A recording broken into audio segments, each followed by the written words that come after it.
this very feature of Iranian as a nation to be the reason for the separatist and the imperialist interest to be met in the region.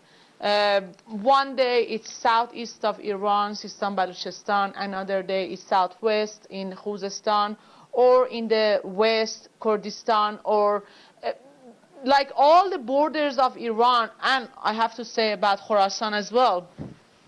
So all the borders of Iran are the location for the enemy to actually invest in, to make sure whenever it's a good time for them to attack the Iran is just too big. Iran is just too big.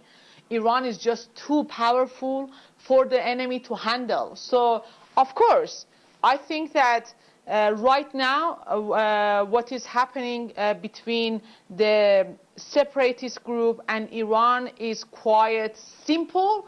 They heard the message from Iran, and I think they are acting accordingly, that if you just take the first step, the second step and the retaliation of the Iranian military and also IRGC is going to be crushing in a way that it's not going to be even a region in Iraq.